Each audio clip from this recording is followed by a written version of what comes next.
you doing? Welcome to Facts and Two Cents. This is Petal. Hope you are all doing great. Hope you've had a great week so far. Lots been happening in the Sussex world, but just so to remind you who we are, if you're new here, we are a channel that supports the Duke and Duchess of Sussex, Harry, Meghan, Archie, Baby Lily, Mama Doria, Poola Guy, the chickens, Mama Mia. All of us here at Sussex Squad, and again, we welcome the Sussexes, but they don't even know who we are. But we welcome them anyway. It's all right. We are biased, we're petty, and all of the other things in between, but we just love who we are. So there, we're not going to change that. So I haven't done a live in a long time, a few weeks at least. And so I am going to say hello to all of my friends in the chat, or maybe some, and our wonderful friends who are listening, who are not in the chat. I know, at this moment, 104 of my favorite people are here. Hopefully, more will join us shortly. That would be fantastic. I don't have an agenda today at all. I have no receipts, nothing. But I know with all that happened yesterday, many of us have many thoughts and feelings and opinions and all of those wonderful things, and I would just love to hear it.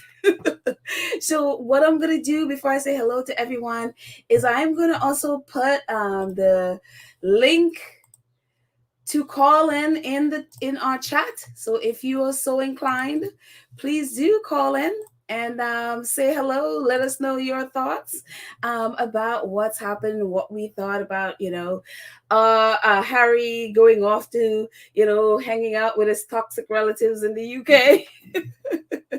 And our girl Meghan is like, I'm going to protect my peace in California under a tree with my babies. I am not feeling that. So, I would just love to hear either in the chat or feel free to call in and say hello and share with us your chat. So that's all I'm talking about today. I have no receipts about anything else. Frankly, everything else around the royal world is all about that anyway, because it seems the world has stopped since we now found out that, there's news about Harry and Meghan. It became breaking news. So first of all, let me say hi to all of my friends in the chat.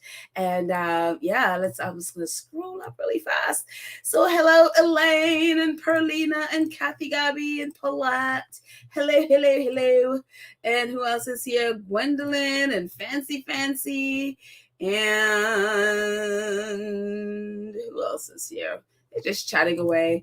And Lottie is here. Hello, Lottie and Verda and Gwendolyn and Emerald and Kenitha. Hello, everyone. It's like, good afternoon from London. Hello, Kenitha. Who else is here in the chat? Let's see. Mary Rose. Hello, Mary. Oh, there we go, Mary Rose. Hello, Mary Rose. Who else is in the chat too I could say hello to before we go on? And whoever I miss, we will say hello later. Wait, did I say Annie? Annie is here. Hi, Annie Bullard. Annie is here, and Cinderella and Brenda. Hi, Brenda. And Nothando is here. And Church Nelly, our awesome moderators here. Hello, Church Nelly's like, hello all. Hello, Church Nelly and Tara and Antoinette and Emma Day and Hazel. Hello, guys. Welcome. Ghislaine is also here, and Marjorie. Marjorie is here, and Angela. Hello, Angela. One love. Hello, my dear. And Thierry is here, and Pamela. Hello, all of my friends are hanging out. I'm missing some people, but I'm assuming they'll join us later if they're able. Fancy. Oh, I think I said Fancy before. Gracie is here. I see myself in the chat. And Edith and Wendy and Kathy G. Hello, guys. And everyone else who I didn't get to, I will get to as we go along. But, Lord, this yesterday, it's so funny. I posted, because I recorded it the night before, well, really early that morning, yesterday morning, like 2 a.m. So the episode I posted yesterday was an early morning recording, and then we were in the chat. We're like, oh, so happy Harry and Meghan are just silent. They're not saying a word. I mean, I'm petty. I would not have even responded. I would not have even responded to that invitation. I'd be like, whatever, I got stuff to do, but not everybody's petty as I am, So no sooner did that drop and I got off, it was like, oh, we got word. Harry is going to the coronation and Meghan is staying home. And it's like, oh. So I posted it in our community page. So hopefully you got it there. And, after that, everywhere had this thing. I mean, it's just crazy how this is supposed to be Charles and Camilla's coronation. And it's become, anything but. Nobody's really talking about Charles and Camilla, because which is actually really good for them, because when it was the Queen's Jubilee that nobody asked for, it became all about Charles and Camilla, and everybody pretty much kicked the Queen to the curb, and it was all about Queen Camilla. And now it's Queen Camilla's time, and she's now kicked to the curb because it's become all about Harry coming to Toxic Island and Meghan not coming. And nobody's talking about the people who were supposed to be king and queen. And it's just like, oh my Lord. So I know there's, I'm assuming I would love to hear your thoughts about it, whatever they are, and or your thoughts, your opinions, whatever it is. You probably talked about it until you're blue in the face, but I didn't get to hear it, so I want to hear it. So again, I'm gonna put the link in the chat again. Paste, there we go, chat. Definitely call in and share with us your thoughts, or I am just going to go through the chat as well. No pressure, but I'd love to not be the only one talking, and so spare me being the only one talking. I'd love to hear your thoughts. Call in and share with us what you're thinking about it, or what your thought is about it. Agree, don't agree, whatever. I know on Twitter there was a bit of a meltdown on Twitter. I was like, I literally had to post like, some of us are gonna need that Meghan Markle helpline. Maybe we need to create one for Prince Harry, a Prince Harry helpline. Some people kind of went a little crazy, and I had to post like, sometimes y'all, we need to learn how to step back from people's lives for a minute and let people make decisions for their own. Not let. We don't have a say in people's lives really, and realize that, remember our place in people's lives. In other words, it's like, just because you're a supporter and a fan, you do not have the right to people's lives. You don't have the right to their decisions. You don't have a right to explanations about their decisions. They're not our business. My thing is like, look, if we have decided on our own to go mind somebody's business, then we can't be surprised when they do things that, whether we agree with it or not, it is not our say, it's not our business. And so that's my take. I was just like, you know what? They're adults, they know what's best for them, whether I agree with it or not. So I want to hear your thoughts. I'm going to go through the chat, and yeah, that's what we're going to be doing today. Again, I have no notes or receipts or anything. I have no other agenda but to hear your thoughts about Harry going off to the coronation on the 6th, and also Meghan protecting her peace in Montecito and protecting her peace and her baby's peace from being on that, being around toxicity. Bless Harry. It's like, dude, I don't know how you do it, why you even want to try, but I understand. He is a counselor of state, and this is a state event, no matter what we think of it. Yes, it's a coronation because they're really conning the nation. It is. But he is a counselor of state, so he does have responsibility to the state, to the people of the UK. And so until he either is removed from that or he removes himself from that, he still has responsibility to the people of the UK. And also, he is a member, as a veteran of the military, and also work with the military. Charles is the head of the military there, so he does have to have that kind of. So there are so many different aspects of this relationship that Harry has with the UK, apart from the fact that Charles is his father and he's a horrible, miserable, despicable excuse for a father. Charles is still the head of state and head of the military, which Harry is a part of. So it just is like a whole mess that Harry has responsibility there. And so it is, so I'm going to go to the chat and see what you're all saying. And I'm going to stop talking. And we start off with Patty. Patty is like, Paddle, they're boring as heck. And she's like, not having it. Thank you, Patty. Thank you, Patty. It is quite boring. The press in the UK is just, I mean, even if that's what you mean, I think it is all kind of boring. They are boring, and it's just like, and the only thing that makes it interesting, I guess, to some people is just the drama that's created around it. The actual event is boring, so that's why only 15% are excited about this. I don't even know why. Let's see. Church Nelly, our awesome moderator, says, Diana, do you hear things from heaven? Jesus will definitely understand. I shudder to think what you mean, Church Nelly. I shudder to think. Dare I ask? Dare I ask, Church Nelly, whatever do you mean? Cheryl W says, I am glad Meghan and her kids are staying home, but she doesn't need to subject herself to that ghastly island and gutter press. Hear, Cheryl IW. Hear. I totally agree. Totally agree. Meghan, I'm so happy that, she is protecting herself, protecting her peace. And it's like, you know what? They are not deserving of her presence. Why should she be around abusive people? Absolutely not. Mrs. S says, seeing broomstick coward to the consort is going to be my crowning glory. That witch and her mother campaigned to push out Casey, King Charles III and his side piece. It did not work.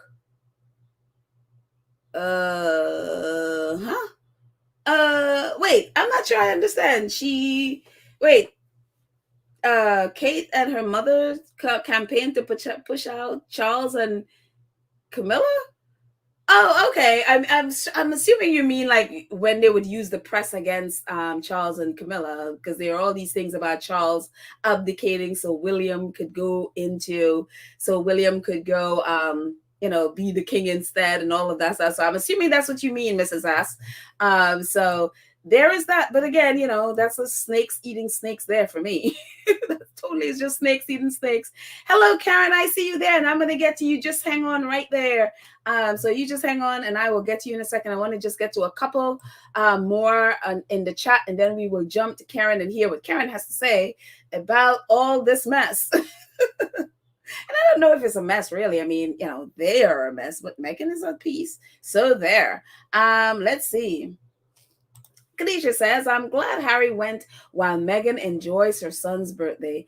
Absolutely. And the cool thing about this is with the time difference, there's an 8-hour time difference. So technically, if the service in the UK, when it starts, it's about 3 a.m. in Los Angeles or in Santa Barbara. So they're asleep anyway. By the time the service ends, it would be, if Harry were to leave right at the service ends and he gets a flight, say like 2 p.m. back to the service ends at 1. If he gets a flight back, to California by 2 p.m., he will get back to California by about 6, 7 p.m. So at least he can see Archie before he goes to bed or something, or if you get there, a little bit sooner.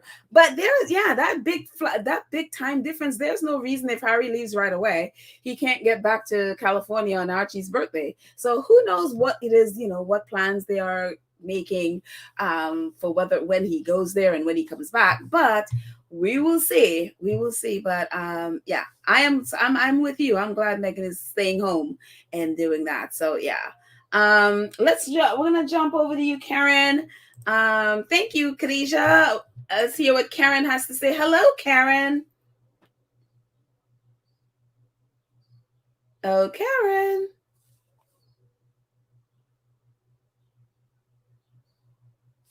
Karen? Oh, I think we've lost Karen.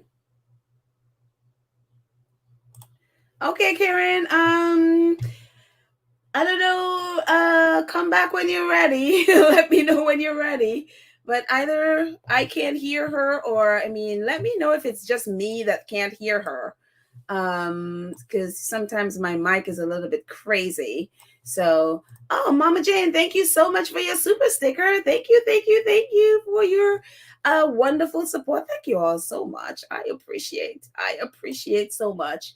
Um, thank you. So we're gonna go until Karen comes back. So I'm gonna try again, Karen. Karen, are you there? Yes, can you hear me? There we go. Yes, now I can hear you. Oh, I thank you. was Mom. saying, Thank you. There I we was go. saying hi all the So time, and what you is couldn't hear me. what are you thinking? What are your thoughts on this? I have to pull a Rahini because I'm physically in the office today, so Oh my gosh. Okay, I'm going so to be so very just quiet. be quiet to be brief, so I that way know, I you don't get into know, trouble or anything. I know. But oh my gosh, it's so good to have you back. Um, No, you know something? I am so in my glee, as I was saying yesterday on Duchess of Sussex. I Ah, am so in my glee because I was hoping for this outcome mhm. and it happened. Okay, Ah.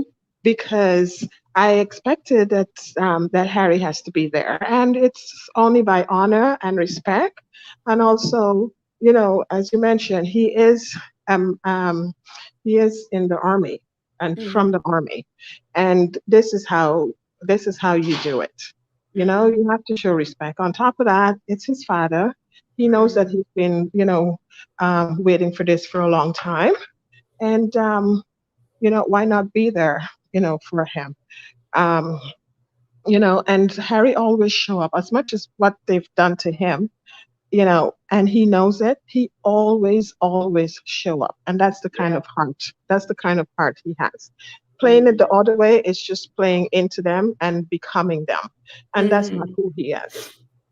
So I am glad that this happened. I'm glad that a stance was taken for Mhm.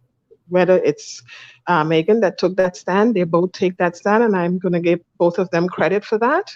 That Mhm. she is not subject to this kind of behavior anymore, and Right. a stand needed to be taken, and this is the best opportunity to take that stand so the world can see it and to know that they have stand up to this institution and don't Mhm. have to subject themselves, at that she stands up to this institution and don't have to be subjecting herself to this sort of abuse. Like, Right. when do you stop this?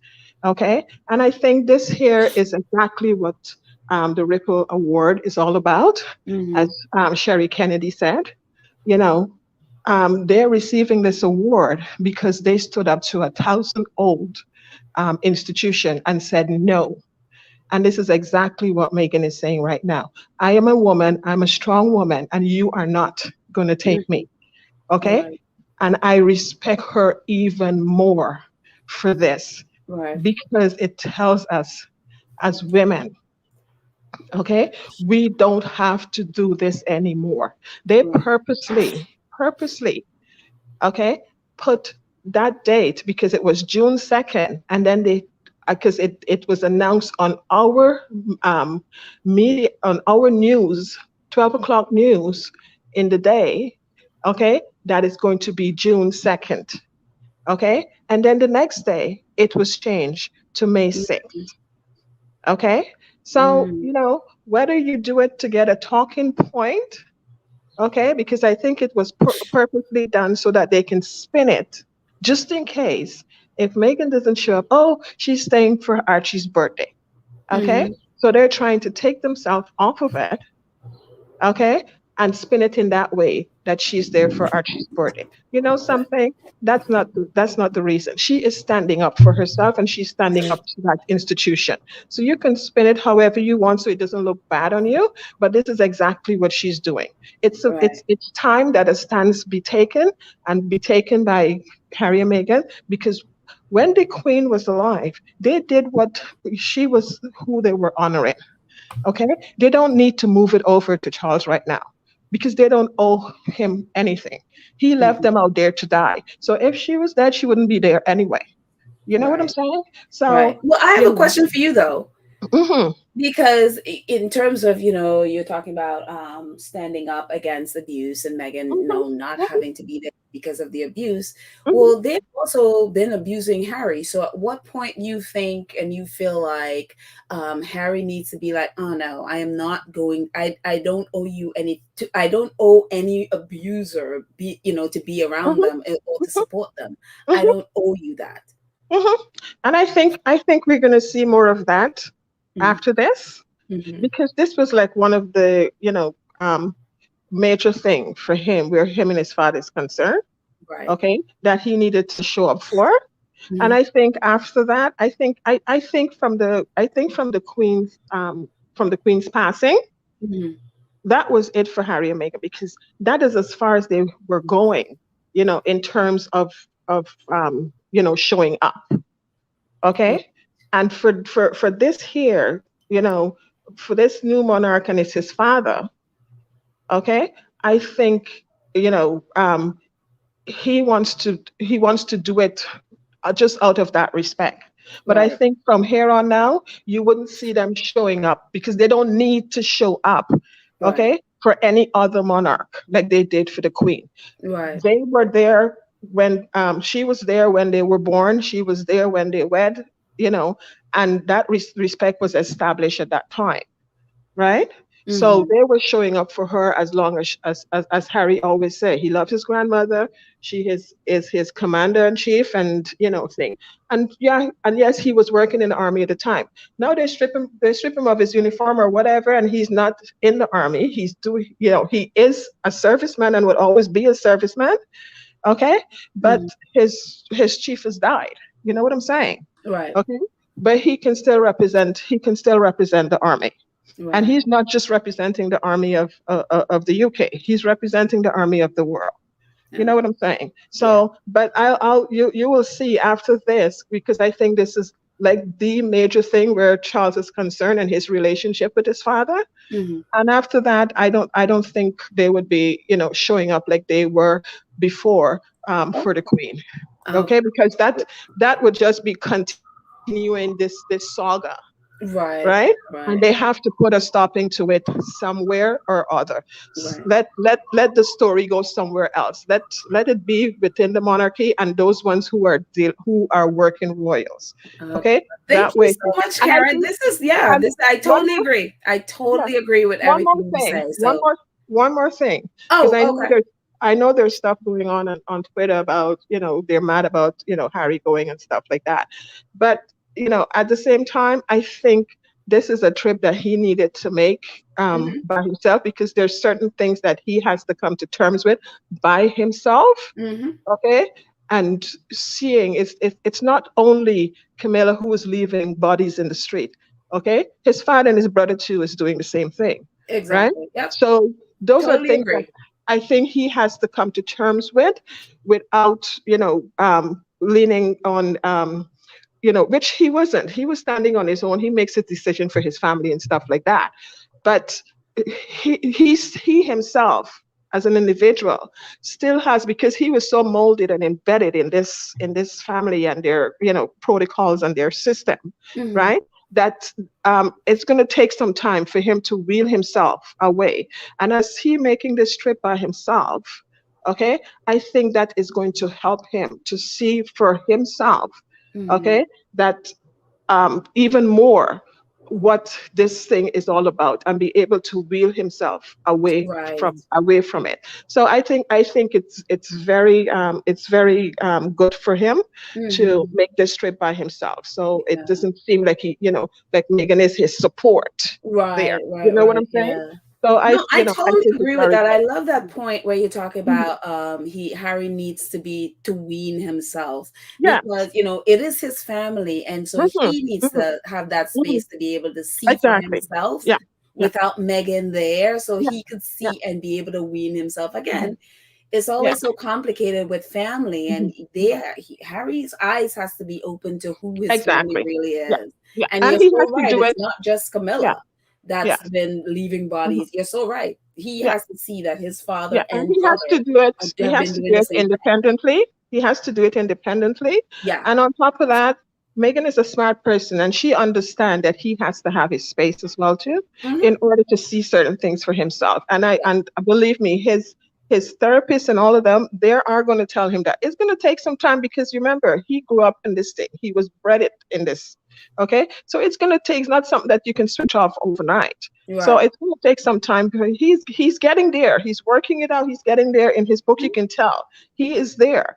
But like any family or any person, it's gonna take some It's, time. yes, it Yeah, is. yeah. Wow. Thank you so much, Karen. Beautiful. Amazing points. Excellent, excellent points. Thank you, Yeah, thank you, thank yeah, you. I am And, loving it. I am in my day. I um, am loving it. I'm all glad is it well at happened. work. I am loving it. I am so relaxed now and at peace with it. I Yeah. am so good. Good, good, good. All See right, you my later. love. You Bye, have a great Squatty. day. Love you guys. Bye. Bye. Excellent points by Karen. Totally, totally, totally agree with her. With what she said. Harry definitely, he's got. I mean, it's when you grew up in those situations. If anyone who's grown up in these abusive situations, it takes a while. It takes a while. It's not a quick fix. In really seeing your family, the people that you love so much as who they absolutely are. And I'm glad Meghan is staying. Let him be able to see it for himself, that she is not there. He can be able to see and assess for himself who they really are. He's getting there, but to fight to really, really get it, it'll take a minute. So yeah. So CBoss TV says Harry has been psychologically um abused, or physiologically, I'm sorry, abused by the family, that is still showing up, and that he is still showing up for them. Yeah, it's amazing. Like, I mean, Harry's a much better person than me. I would have been like deuces a long time ago with these people. I would have literally cut them off. I mean, my thing with all of this is you cannot coexist with toxic people. You can love them from afar, but you cannot have that connection. If you're still connected, there's always going to be this thing. But Harry, again, it takes a while. It takes a while. He's getting there. At least he's seeing what it is. Now is, accepting what it is. So, anyways, let's see what others are saying. Um, let's see. Church Nelly thinks, she's talking to Bonnie. She says Harry doesn't deserve Meghan after everything his mother went through. After all he wrote in his memoir, he should know better. Get ready for more disrespect and abuse. Watch. Very, very, a fair point. Absolutely fair point.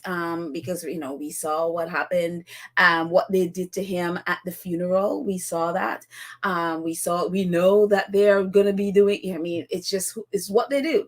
The culture in the UK is abuse. The culture is, if you don't go along, we will punish you, we will humiliate you, we will destroy. I mean, just look at how they treated Meghan and Harry. Just if you know nothing else, just look at the royal family and press behavior at the Queen's funeral. The queen, the mourning period and the funeral, all the ways that they have used them, just the monstrous, the most cruel, brutal, disrespectful things they did to the Sussexes while they were there, when they were supposed to be mourning the Queen. So this is a very fair comment, because they did all of that. So would they have learned? Would they have learned and now changed, since now Harry is the only one going to be there? Who knows? A lot of that, as we knew, was directed at Meghan. And so will it be different this time? I don't hold my breath. Can people change? Yeah, they can. But knowing the royal family, how these are people that they just repeat the same behavior over and over. We've seen it over and over. So, fair point. Let's see.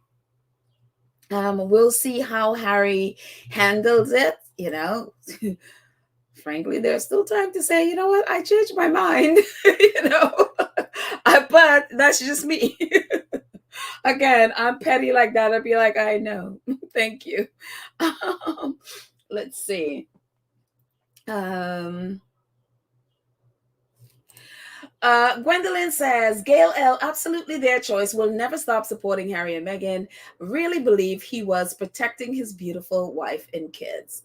I don't know Gail's point before this, but I think this definitely Harry doing his duty, and definitely Meghan, whether it's, Meghan could have been adamant, like, I'm not going, whatever, no, no, no, or they just came together that this was the best decision. He goes and does his duty, and then she stays back, protect her mental health and her children away from that toxic whatever. Harry, one thing we know about Harry is he would do whatever to protect his family. He's not perfect at it. He is not, obviously. He's doing, it seems he's doing the best he can to protect them while trying to navigate this very, I I don't know anybody else who's been in this situation at the level, within different family structures, but not at this level where your father is the head of state. Unelected though he is, he's still the head of state of a country. And so it just is very, it is just really, really, but however they came to the decision, it is definitely protecting Meghan and the kids away from the British press.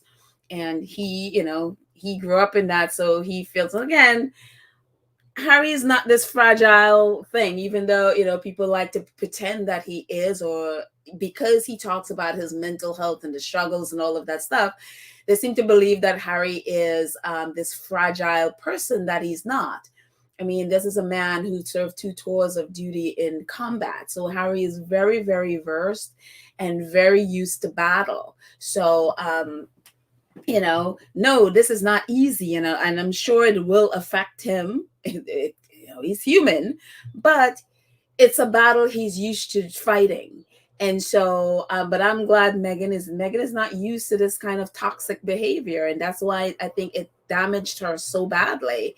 Who is really, that kind and even if they're used to toxic behavior, not on that level and on that global scale, very few people have faced that kind of thing. So it just, oh. I'm just glad they made the decision to Meghan stay far away from that mess. And I hope she doesn't turn on her television or anything like that, or even read a newspaper, just completely block it out. So she doesn't have to put up with, or at least hear or read any of the nonsense coming from the UK. Let's see. Ava, hello, Ava Lengren. Ava says, and again, I'm glad Meghan is not going, but I hope Harry doesn't allow his family to manipulate him into photos or anything that dishonors Meghan and his children. I don't think so. I mean, I don't think, I don't see Harry doing anything like that. He was in the UK for the his court case a few weeks ago, and the only time you saw him was literally when he was going to court and leaving, and that was it. And then we don't know when he got there, we don't know when he left. So I think Harry has learned in being discreet about stuff. But yeah, I don't know what kind of photos that would dishonor Meghan. Maybe taking a photo with Camilla. I don't see him doing that. And it's not even for Meghan. It's just how he feels about Camilla. I don't see. But let's see. What else? Let's see who's saying stuff. Trevor says, I really think it's Meghan who asked him to go.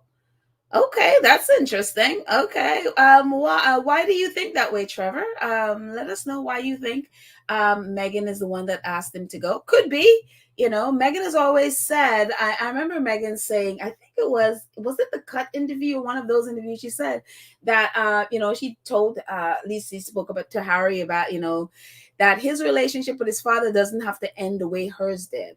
So Meghan has always been very supportive of Harry and his relationship with his father, even while even while Prince Charles has been rude to her. She wants him to have a relationship with with his father.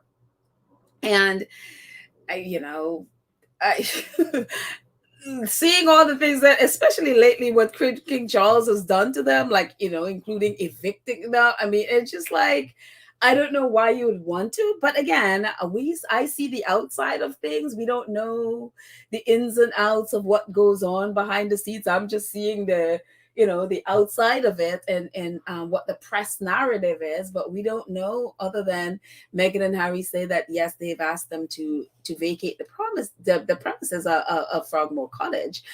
So I don't know if Meghan's feelings about wanting Harry and his father to have a relationship, I don't know if that changed, but let us know, Trevor, what you think, why Meghan would have asked him to go.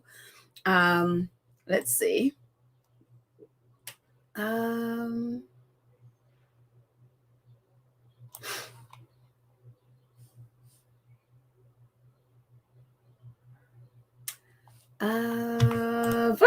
Verda says, Harry and Meghan said that they are one and that everything that goes on in their lives, they make a decision together. If Meghan understand and agree, then we should have no problem with it.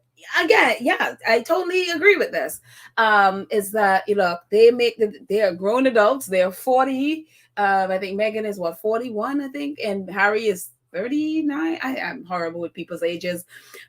They are grown people who knows what's best for them. Again, they see the inside of things, they know the behind the scenes of things, and so yeah, they make decisions together and how best to handle things and what's best for their family, and that's what they came up with. So there you go.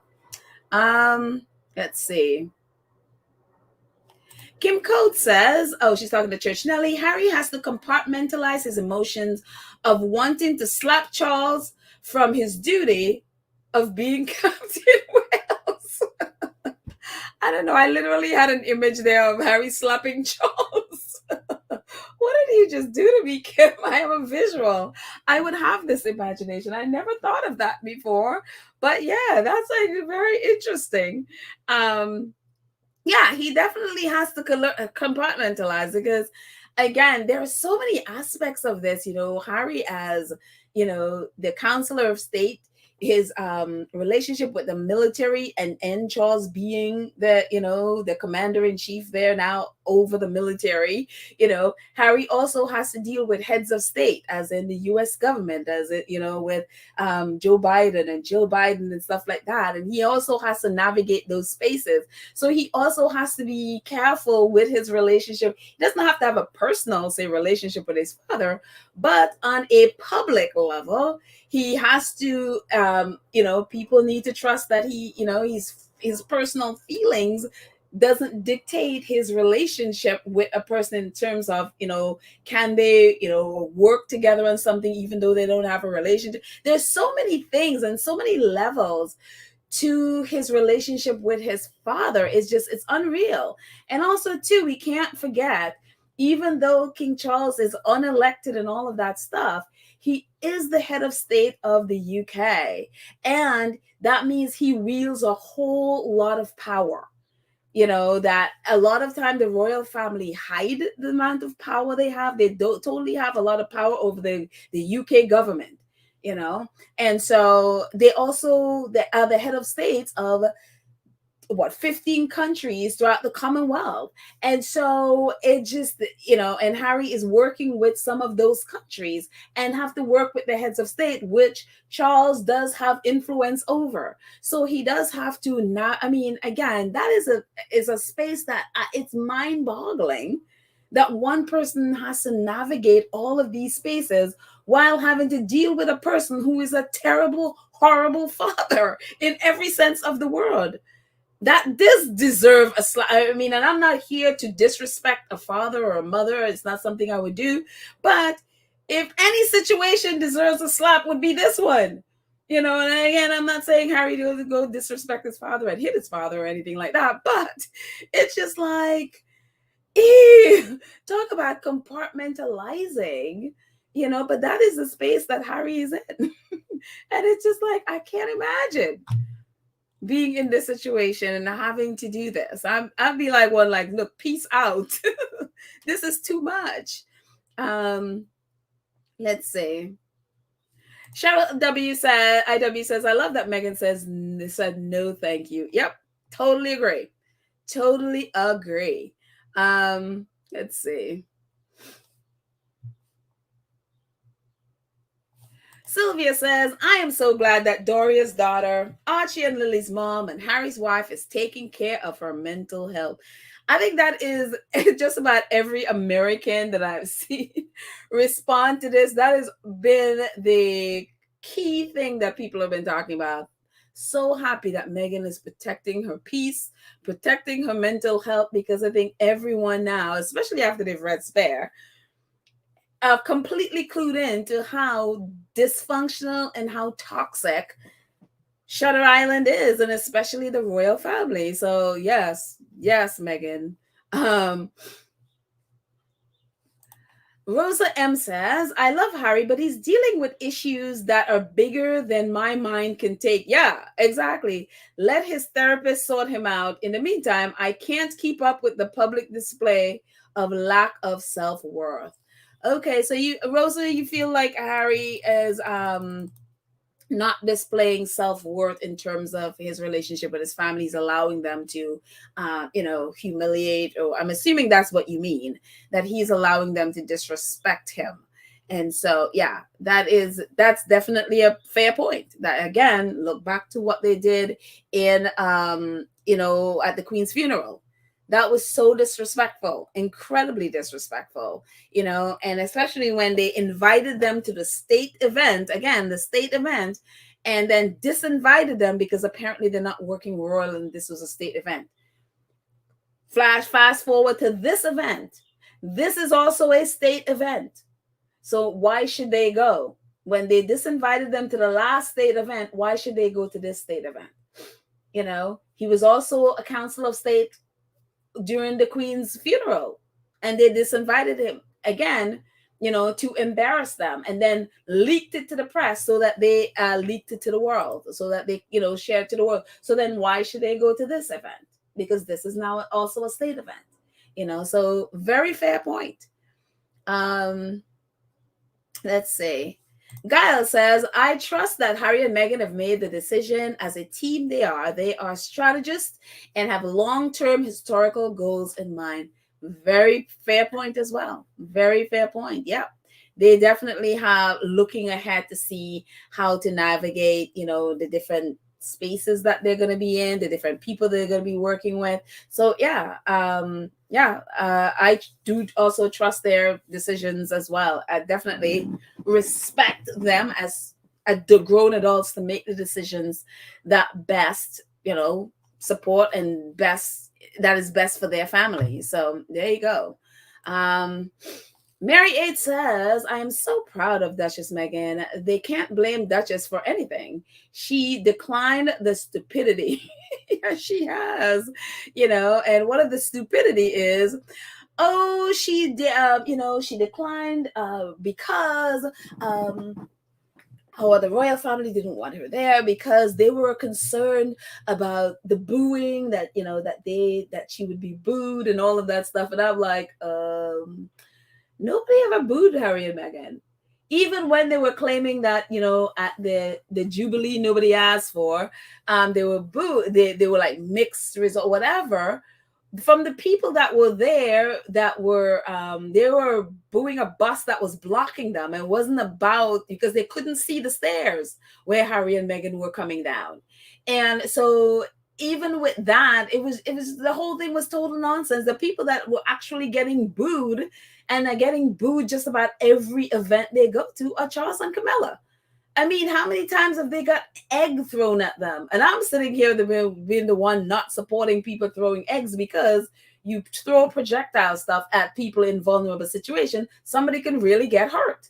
And so they're the ones getting booed. So this nonsense about, she's not coming because she's afraid of getting booed. It's one of the, it's one of the stupid, it's like you lose brain cells when you come in contact with these people, literally. Let's see what else is happening. Who else is saying? Let's see. Anfu says, I have never seen an institution that is well known to show such racial abuse and vindictive bullying and spreading of toxic information to destroy an entire family. This puts them in the garbage. Here, and here, them and their press that they used to destroy. It is. It's and I think the thing too is like they have no self-awareness, so that they can't see. It's like they don't see themselves, and they think of themselves as this high, whatever. They put themselves on these pedestals, and they can't see the fact that they literally belong in the garbage. It's just like, and people are looking at them like, are you serious? And they can't see themselves. It's unbelievable. Let's see. Absolutely unbelievable that they do the things they do. I'm just gonna scroll down so I can get some more, and then scroll back up. The swirl experience. I've not seen you here before. The swirl experience. If I just missed you, welcome. Thank you so much for your donation. She says we have to trust Harry and Meghan made the decision together. They played chess while Charles and them played checkers. No to the side chick celebration. Thank you, swirl experience. I appreciate it. Yes, definitely. Again, they're two adults who knows best what is best for their family. So there. Oh, Lydia is here. Hi, Lydia. I didn't say hi to you. Somehow I missed you there. And Lydia said, Leslie F. had throat surgery today, praying for healing. Oh, wow. Yes, please, let's say pray for Leslie F. that having throat. Ooh, that is scary, man. Can't even think. Oh, throat surgery. Ew. So, yes, much prayers there. Thank you, Lydia, for letting us know. Much appreciated. I am happy you're here. Oh, Alan Vernon, thank you so much. Alan says, in my opinion, QE2 Funeral was the best thing to happen to Harry and Meghan. It showed the world how the royal family treats them. It sure, I mean, for their perspective, I would have, would not want them to have to go through what they did at the funeral, but it definitely showed the world just how despicable they are. And more people now are not, other than if you're the press on Shutter Island, and even many people in the UK are saying, yeah, it's good for Meghan to protect her peace away from them. And again, people even in the UK are not all that excited about this almost 100, or probably over now, 100 million pound coronation that they never asked for. So yeah.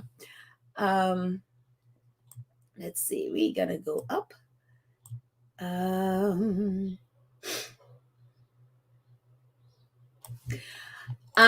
Bail Bond. Hello, Bail Bond. I don't think I've seen you here either. Welcome. If it's your first time, welcome. If not, and I just missed you, I apologize, but I'm happy to hear from you. Says, when provoked, one must act out of calm and a loving place. Otherwise, we become like haters, and fall love is higher, and fall love is a higher place of operation. Kudos to H&M. Very good point. Very, very, very good point. Because I think a lot of times people attack, and because they want you to respond in a way that to justify their attacks. And when you respond differently, i.e., acting in a calm and loving manner, it completely throws them off. And so and again, when you respond in that different way, it shows that you're not like them. And so, yeah, this is definitely a good point. Thank you for, and looking at it on the positive end. Thank you so much. Um, Sylvia says Harry and Meghan move like salt and pepper together. Yes, they did. This wasn't it in the Harry and Meghan documentary? I think they said that they're like salt and pepper, or was it one of Meghan's interviews? I forget. But yes, they do move like salt and pepper. So there you go. They made that decision together. Let's see. Tashmac says Little Mac, she is wanting him to make decisions on his own, as it is difficult decision for any child to make, which she knows about personally. So she doesn't want to be part of his decision. Very fair point. Very, very fair point. Yeah, Harry has to make the decisions about his family on his own. And, he has to see them, because a lot of times with Harry, when he loves, he doesn't see the character as, for example, he just sometimes it's almost like he loves blindly. And so like with the Queen, she is like perfect in his eyes almost. And so he doesn't quite see her faults, and he doesn't quite see, and if he does, he, I want to say excuses it, but it's like, she says, my grandmother has this kind of thing. So it's good for him to, on his own, see it. So it's not like Meghan is planting it in his ear or anything like that. He's able to see for himself and make those decisions for himself. So it's good. And again, Harry is not some fragile little thing. Harry can make this, again, yes, he does, he talks very openly about his struggles with mental health, and coming to terms with all the things that he has experienced. But he's also a battle worn person. He's a man who has fought battles. So he will be okay. We just need to pray for him, pray for his strength navigating that space. Let's see. Sylvia says, can you imagine a headline being written stating Kate and William are glad Meghan are not coming to the coronation? How evil and petty is that? Well, I would just say that that's just like them. If they, I'm sure there are headlines now. I think I saw some, I didn't see the headline, but someone tweeted that about Kate being happy Meghan wouldn't be there or something like that. This would be the least shocking headline, because this is what this is who they are. This is what they write all the time, So yeah, I expect this headline, absolutely. I expect all the and I think it's already out there that the palace is breathing a sigh of relief that Meghan and Harry aren't there. Yeah, they're evil, they're petty. That's who they are. Let's see.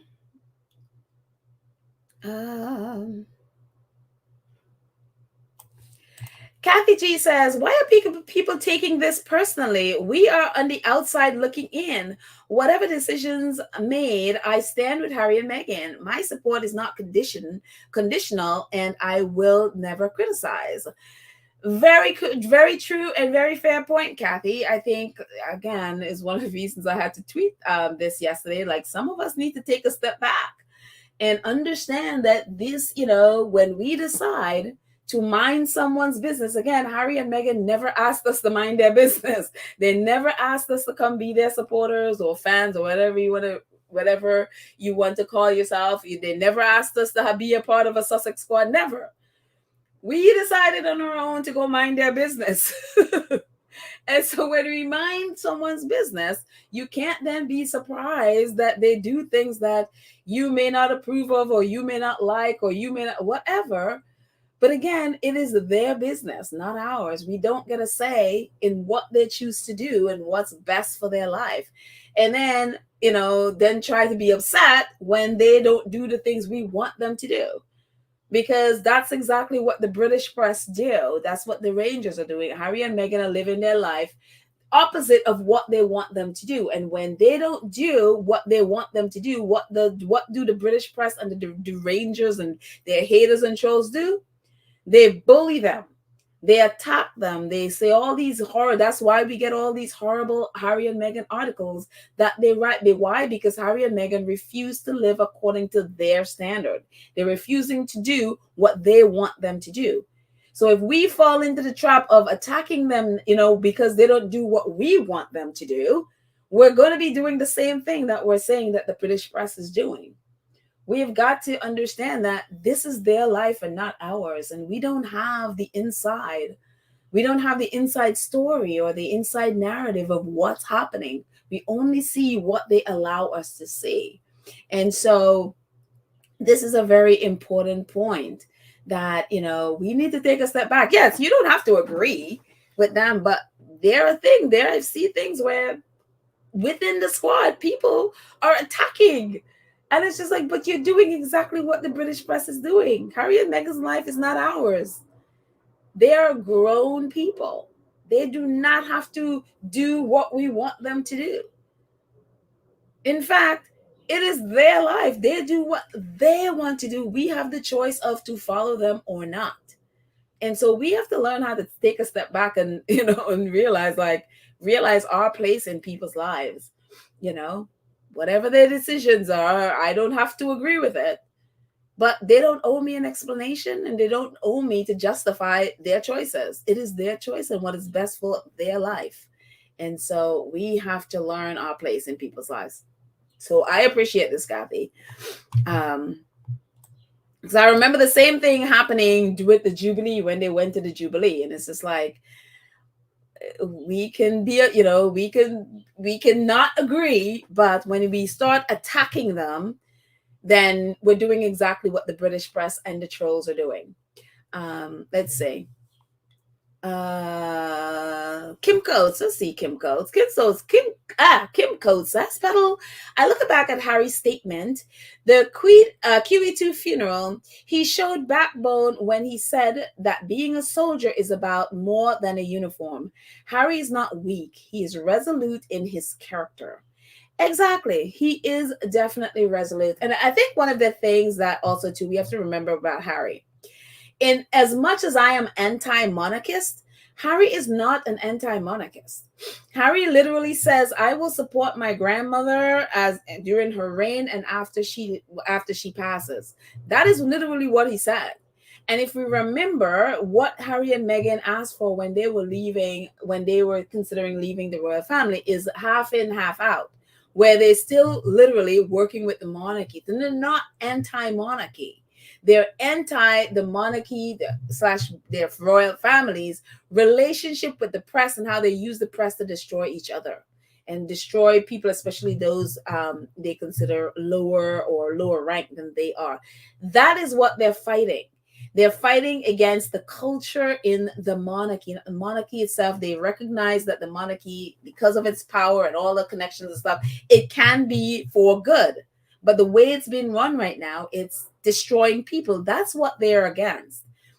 So again, just because I am anti-monarchist, he is not. He's anti their relationship with the press, their contract with the press, and how the people within it, those courtiers, have been using the press especially to destroy the people within it. So just throwing that out there. Let's see. Pamela says, she's talking to Cheryl IW. Charles apparently has offered them to stay at Frogmore if they both were attending. I mean, after saying all that, I would just, again, I am petty. I would have been like, no, thank you, I'm not coming. But the idea that that Charles would evict them from their home and then offer it to them, it just... I just can't even. Again, I personally wouldn't put up with any of these behaviors. I couldn't do it. That's why I keep saying I am happy I'm not in this position, because there is no way I would put up with this at all in any sense of the word. I just... And then by now I would be suing them for all... If they didn't give me back all my money, I'd be suing them for it. So I would literally... I am not a person, I am not traditional. I don't have traditions. I feel no, I don't tolerate this kind of behavior. I don't tolerate people, breaking down invading my boundaries. When I put a boundary, I put a boundary. You know, I just I am very much very very cut and dry. Stuff like this I personally would not tolerate at all in any sense of the word. And so that's why for me this wouldn't work. This is a situation that literally wouldn't work for me. But again, we're all so different and we have different relationships with people, and some people feel more committed to their family than others. I'm very much a loner, so it's just like I don't have that kind of like feeling like you can do what Charles has done and still I go and leave, you know what I mean? I go and show respect and all of that stuff. I am like, for me, respect is earned. And I couldn't do it. But again, we all so different. And so Harry is a lot better at compartmentalizing. Men usually are in a lot of ways. They could compartmentalize. I couldn't do it personally. I wouldn't tolerate any of this at all in any sense of the word. And so but again, we're all so very different. So yeah, this offering, I mean, if that's true, I would be like, dude, talk about like, oh, let's see. Let's see. Scrolling up. Sylvia says Meghan fell in love with Harry, and Harry said Meghan introduced him to things he did not know. Meghan carried herself with honor and dignity. That is so true, Sylvia, because Meghan went into that relationship as a fully formed person who has had real world experience. And it's very true because when Harry talked about, when the lawyers for the royal family, when they wanted to sue the Daily Mail and the royal, lawyers for the royal family, they kept, can we do it? And they're like, they were hemming and hawing, about suing the Daily Mail. And when he talked to Elton, and Elton introduced him to, I guess, a lawyer friend or whatever, and the person suggested to them that they can have their own lawyer outside of the royal institution. It was like a new teaching for Harry. He had never thought about that. He's always been taught to do what he's told. And so he never, ever thought about that he can go outside of the royal institution and get his own legal representation. So all of this, Harry is literally, we have had, all of our lives to learn all of these things that we now are like have convictions about. Harry is like a 3-year-old learning all this stuff in 3 years and learning how to be independent in 3 years. He's never, ever lived any of this stuff. And so it helps me when I think of it in this way, help me to understand a little bit where he is and why it'll take him time. Again, I'm a fully formed person. Meghan is a fully formed person with real world experience. Harry's only had real world experience other than the military. He's only had real world experience for 3 years, from 2020 until now. And he's had to learn and had to unlearn all of this stuff in a matter of 3 years. So I extend grace. I totally extend grace, because I don't know what it would be like for me if I had to learn and unlearn all the things he has to learn and unlearn in 3 years, and then have a family on top of it, and then try to have a life and a company, and also try to protect them from the mess of the British press and all that stuff. This is a lot. This is a whole lot. Church Nelly says Harry needs to separate Invictus from the Royals immediately. Well, they are not connected in any way. The Invictus is a separate entity. It's its own enterprise, shall we say. So it's not connected to the royal family or the Royal Foundation at all. That doesn't mean to say that, it's so funny. I tweeted this the other day with all this military stuff coming out with William. I was like, William has his eye on Invictus. And it's very clear to see, but Harry does have to work. I mean, again, Invictus has to do with the military, and Charles is the head, the head of the military, or the commander in chief of the military. And so, in that terms, and they do work with veterans from the military in the UK, but Invictus itself is a separate entity. Now, I've said this before. I wish he would move it to the US to literally get it out of the UK. So because we know that within the UK, just about all of those institutions, the royal family has embedded themselves into all of these institutions where people will literally, at their own risk and at the risk of their organization, lie for the royal family or do something. They would literally compromise themselves to protect the royal family. And so that's for me where I think it's like, I would get, Invictus, if he's able to get Invictus far away from the UK. And so, but on its own, Invictus is not part of, it is not part of the royal foundation in any way.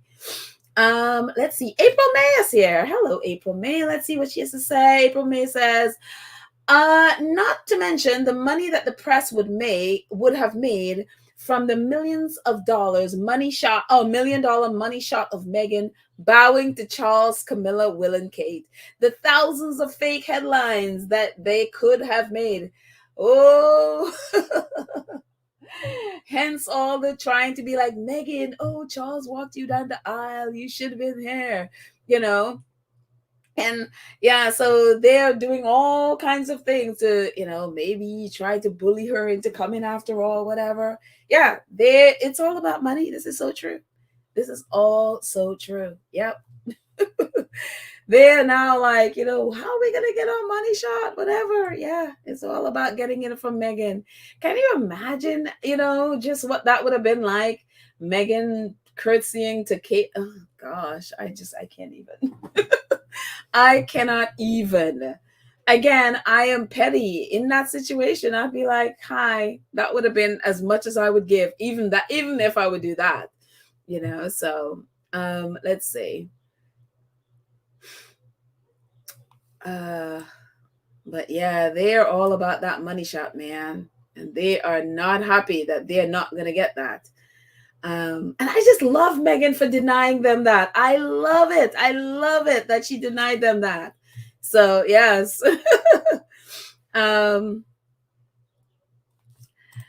Kathy says, "But will you be doing anything to celebrate Archie's 4th birthday or the squad? Almost time to get it going." I saw something. I mean, something popped up earlier, but I don't see anything. I think they're doing a fundraiser thing, but I don't see any specific thing. And I don't know if they're just waiting for it to be much closer. And I will check again because they had posted something like about a month ago at least, or maybe even more. And then I haven't seen any other thing that's, any conclusive thing that they're going to be doing. So I don't know yet. Other than I'm going to be posting lots of pictures of Archie. Again, I am not covering the coronation. I will refuse, even though Harry's going to be there. We'll see Harry another time. I'm not covering that at all. So I will be only about King Archie. That's it. Let's see. Cheryl wants to know where Harry is staying since they took back Frogmore. Have no idea. I have no idea. Wherever. My thing is just as long as it's somewhere safe and preferably away from those royals. But who knows? Marjorie says, I'm 100 Team Sussex. We don't know the optics and trust their decisions, and we don't know the optics and trust their decisions, and may not be an easy. I continue to pray for them. Okay, trust the decision is not easy, and yeah, absolutely, definitely prayer. They need lots of prayers to be able to. I'm telling you, dealing with toxic relatives is just, I cannot even. My goodness, I don't know how you survive stuff like that. Let's see. Perlina, hi Perlina. Answer Perlina, our new 2 cents crew member. Perlina says, Invictus is important to Harry, so he has to protect it. Harry is wearing a lot of hats. He is strong and knows what he is doing. He definitely is wearing a lot of hats. So much prayers needed because when you're doing that's just a lot of different stresses, and then having to deal with toxicity from your family that is just added that nobody needs in their life. Nissegate says Harry is a warrior.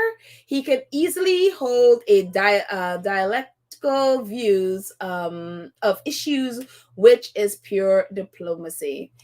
And that too, I mean, you do have to give him credit for diplomacy there. That is diplomacy. You a lot of times, and you think, I remember President Obama having to deal with, I think it was Israel's prime minister, where they were just not getting along, and it was just like they were on this, like, I think it was this him or the French the French prime minister was caught on hot mic, just like, we can't stand that guy. And but you had to work with him. He had to work with him, and it's just like, yeah, that's part of diplomacy. You got to work with people you can't stand, and so unfortunately, let's see. Um, hmm. See somebody I didn't get. Lottie says, I'm so glad Meghan's mom and her friends would be at the birthday at the would be with at A. Okay, yeah. I mean, I am happy Meghan has a great community out there in California as well, who will be there to celebrate Archie's birthday. And let's see. Marilyn Matthews. Hello, Marilyn. Marilyn says, there are rumors in the gutter press that Charles told Harry not to bring Meghan. We'll never know, but I wouldn't be surprised. I wouldn't be surprised at anything that comes out of Shutter Island. I also would not be surprised at anything that comes from Charles. I mean, it could have come from because Charles told Harry not to bring Meghan to Balmoral, or to have Meghan come with him to Balmoral. That could have been that story that came out of that as well. But would I be shocked? No. I mean, even in Spare, Harry talked about the fact that whatever it is, that he didn't say specifically what Charles was saying, but he had to pull Charles up and be like, don't you dare disrespect my wife. And so, yeah, would I be shocked if he and just the audacity that you have, that you can't think that you could come and disrespect a man's wife to his face and think that is okay. It's just like, it's unbelievable to me how these people operate. William tried to do the same thing, and when Harry wouldn't agree with him, that's when he knocked Harry down, and Harry injured himself on the dog bowl. It's like, the little value they place on women is unbelievable in the year 2023. It's just, so would I be shocked at this? No. I mean, of course, there's no evidence. We have no evidence, for this. But I wouldn't be shocked at all. Kids Indoor. Hi, Kids Indoor. Kids Indoor says, it looks like Sarah Ferguson not invited to the clown show. Saw it on Omid's Twitter retweet. Yeah, I saw it as well. That Sarah Ferguson, or Fergie, was not invited. But I am not surprised, because Fergie said it on an interview as well. She didn't expect to be invited. She's like, she would be home, I think she said, sipping tea or whatever it is she's doing. But yeah, she didn't expect an invitation. I think it was like 2-3 weeks ago she did an interview, so I'm sure she knew then. I mean, it is ridiculous and petty, and I don't know why for her. I mean, it's the same thing. She's so desperate for their approval again. She keeps sucking up to them, and they keep treating her this way. And the only people that really embraced her and invited her was Harry and Meghan when they invited them to a wedding. I mean, I think also they claimed that Charles and Camilla, or at least Camilla, invited her to Christmas, or to be with the family for Christmas. But outside of, say, the monarch, it's people kind of, I guess, I don't know that they welcome her. I know Harry and Meghan were the ones that invited her. William and Kate didn't invite her to their wedding. So interesting. I don't know why people, there's this thing about monarchy. Little Mac, hello, Little Mac. Little Mac says they picked his son's birthday. All the talk of no balcony, hanging Archie off of the balcony, canceling lease to Frogmore, etc. Harry should stay home. In a perfect world, Kinsendor, I totally agree. That's how I feel. I feel like if it were up to me, I'd be like, no, I'm not going. But again, I'm not in that situation, so there you go. And yeah, it just even the picking Archie's birthdays for me that was completely deliberate. They deliberately did that. There were all these other days that they could just chosen. They chose his day. And for me, if I were to guess why, is because they know it was a possibility of separating where one of them will stay with the kids. And and if I would have guessed who would stay with the kids would be Meghan. It was a way of separating them. And so for me, that's what I saw, and I would have just said no. And so, but it's something that, maybe they're celebrating Archie's birthday early or maybe late. However they're doing it, they decided to do it. But my fear of that is, again, one of the things in Harry's book was how Charles chose the monarchy usually over him and over things that are important to him and family. And will Harry then look back on, for example, this? Is he choosing the monarchy over spending his birthday with his son? That could be an argument as well. I mean, again, he does have responsibilities, as a council of state and, military and all of that stuff. But again, one of the things that he talked about, and it has been so important to them, is making sure that they're valuing their family over the monarchy. This is Archie's big day, his son. Is he now choosing to value his father, who is the monarch, over Emmy? So that's also an argument that you can make, and it's a fair argument, even though it's like we understand the complications that surround it. Is it then a choice? I mean, you are literally choosing to go and be with the monarchy on that day, or at least for the best part of that day on your son's birthday. So it's again, I wouldn't want to pick that. I wouldn't want to be in that situation. So yeah. Let's see.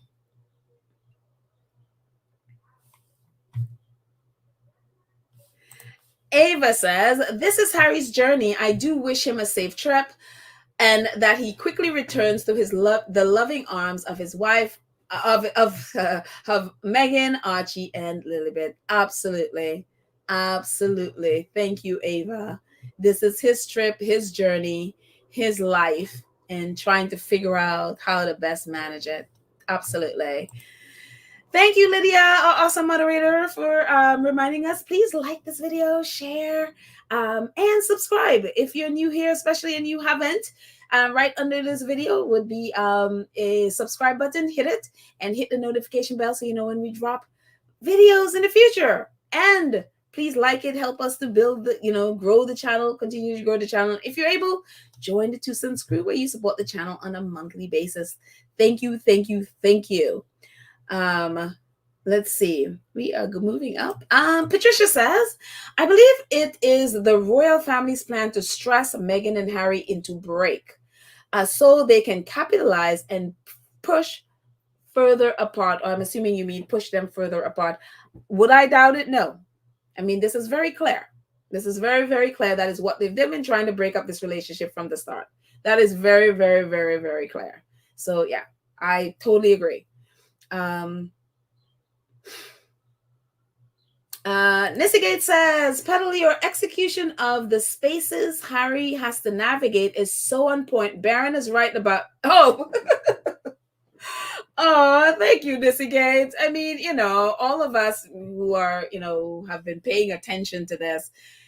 I mean, as adults, it's so nuanced. It's not, with their relationship, it's not black and white. There's so many elements to it. And for anybody to try to navigate those spaces, it's mind blowing that they could be that they're sane to try to navigate, especially when you're dealing with toxic relatives. It's just like, it is really interesting. It's really, really mind blowing that they are saying today. So, much prayers for them. But thank you, Nitsike. I do appreciate it. TT Carter. Hello, TT. TT says, the choice has to be made. I'm sorry, the choice has to be Harry's, not Meghan's, but a conversation together. They don't want to wake up one day and say, listen, they don't want to wake up one day and say, I listened to you and wish I had gone. Meghan knows her worth and she is not going. Really great point. Absolutely great point. You don't want a situation where it's like, I wish I hadn't done what you told me to do or what you suggested, and also too, Harry, we all things that we all regret different things, and because things impact us differently. I'm sure in his mind, thinking, looking back as a father or as a son, regret. I mean, whatever we think of Charles and whatever I think of Charles, yes, I think he's a horrible, despicable excuse of a father, but it is Harry's father.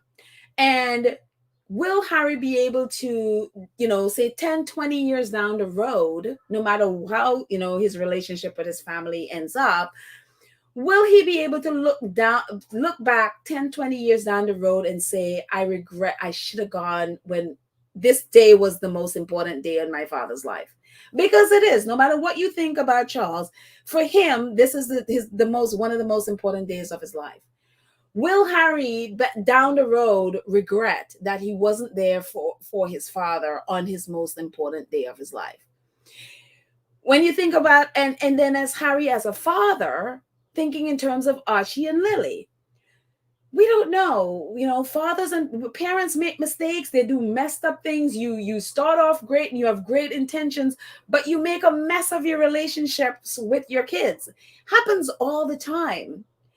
Put Harry in that situation. Say something happened between him and Archie, and then Archie is 20 something and Harry has made a mess, but something is going on that is one of the most important days in Harry's life, even if he's made a mess of everything. What would it mean for him if Archie didn't show up? And on the flip side, what would it mean for him, even if he had made a mess, that Archie said, you know what? You are a mess and you don't deserve it, but you are my father and I love you no matter what. And I'm going to come and be there for you. Even if it's for a few minutes, I'm going to come and stand with you and support you because this is important to you. And so it just, again, talk about nuanced. Harry's trying to deal with this as a son for a father, and as a father who has children, he's modeling behavior to, and also as a person. If I made a mess, how would I want to be treated?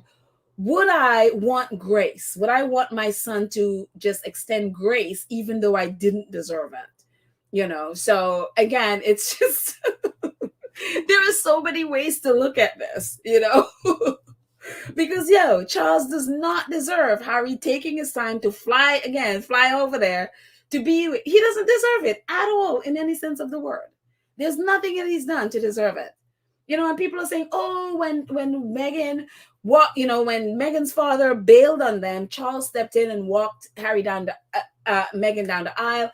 Harry talks about, how excited Charles was to do it, how he came up with the music and was excited, and, invited them over and he was playing all this music for them and how he helped them with, and so he was all up into it, and so there's all, people are like, well, he was there for you, whatever. But then on the flip side, Charles he pulled their security. Part of that, pulling their security, taking away their homes, not standing up when they needed it, not defending them, not calling off the dogs, his press, the people that he has a contract with in the press. It's just like a mess.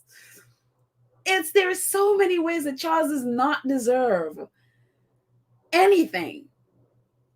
But yet Harry is extending grace to him.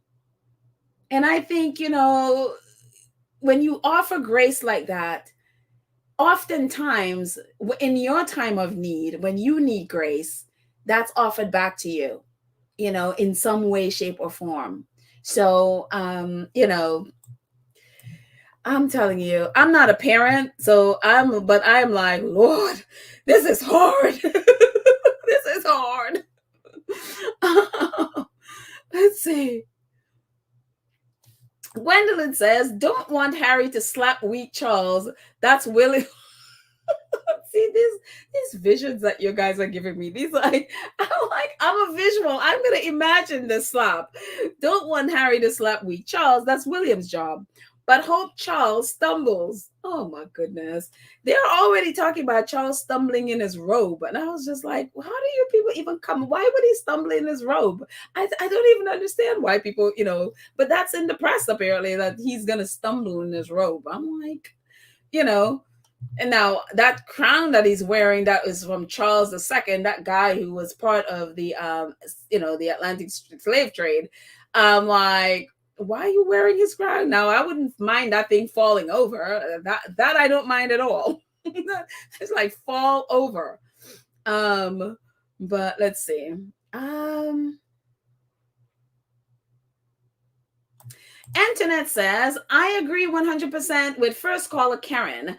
Harry has to see for himself that these people mean him no good. And we will continue to pray for Harry and the Lord's blessing upon him. He will see the light. Amen. Yeah, I mean, look. You can lead the camel to water, or you can lead the horse to water, or whatever it is, but you cannot make him drink it. And it's the same thing. It's like they have to be able to drink it themselves. And so Harry has to see things for himself and to be able to, make decisions accordingly. And again, we're on the outside, so we don't have, like when you're in the middle of things, it's harder to see things. But when you're outside, you can kind of see a little bit clearer. So Harry's learning all this stuff in 3 years. So we definitely have to give him some space, some time, and some grace that he will eventually learn it. Let's see. Little Mac says, I accept Harry going, but no one can say King Charles III has improved. Harry was only an hour away, and Charles let it be known he is too busy to see him. But Harry is flying 4,000 miles. Very true. Again, that is the press. We don't know. Again, I don't even know when Harry left. So we don't know if they had a conversation. We don't know if they saw each other. I have no idea. I don't know if Charles was, came back and they saw each other after he came back from Germany. No idea.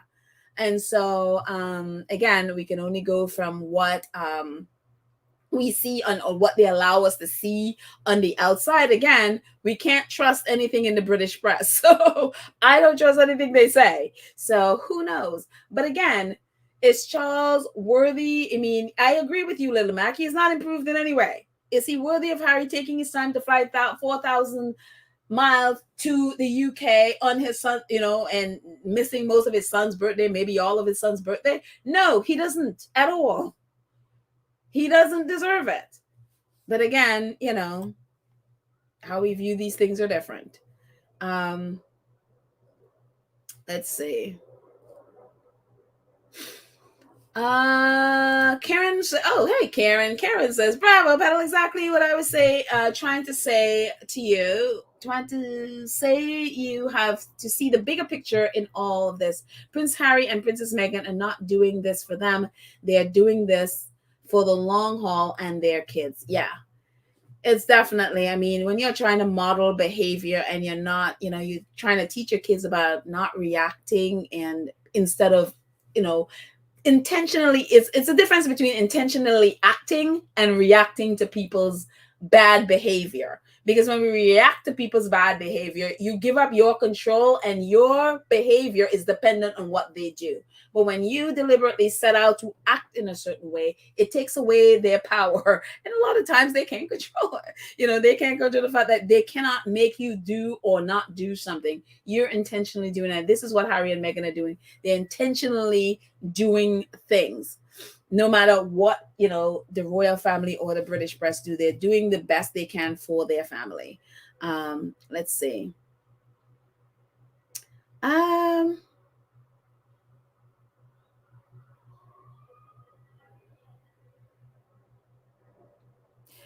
Sean, hello, Sean. Sean is here. Sean says, "Oh, Sean is talking to Hashmag says, excuse me, I am, oh, it's a little ticked off, I guess. Meghan and the kids' life have been in danger and I'm not seeing the purpose. Maybe I'm wrong." Very fair. I mean, it's very fair to see, you're very true. All of their lives really have been in danger. The royal family have literally put them in danger by pulling their security, and still to this day it's not settled on their security. They have been in danger. Harry's life has been in danger. I mean, look at what they did with Spare, and again, claiming that he's bragging about his kill count and all of that stuff. Yeah, it is definitely, it's maddening. I mean, we've talked about this so many times on this podcast. It is maddening that they just feel it's okay to put people's lives in danger. And again, which is why for me, if it was me, I would be like, no, thank you. But it is not me.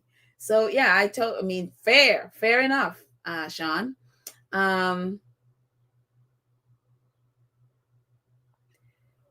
So let's see. Joy Recess, thank you, Pedal. Oh, you're welcome. I'm not sure why, but you're welcome, Joy. Let's see.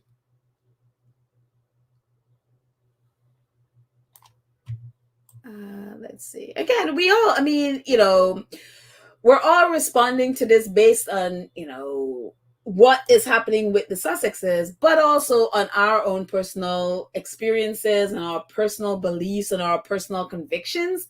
And again, one of the things we have to remember is because we have personal convictions or beliefs about certain things does not mean Harry and Meghan have those same beliefs or convictions. And also, too, we have to remember that they're in a very different situations that we are in. We are not in that. They're in, elevated times 1,000 situation, that so they have to consider so many other things apart from my feelings towards that person, whatever they've done to hurt me.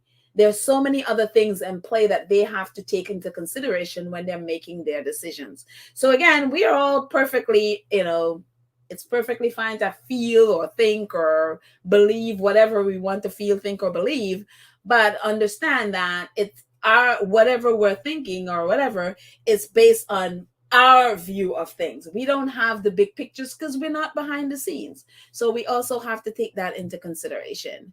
Let's see. Some more. Joyce, hello, Joyce. Joyce says Harry and Meghan have made their decision about this coronation.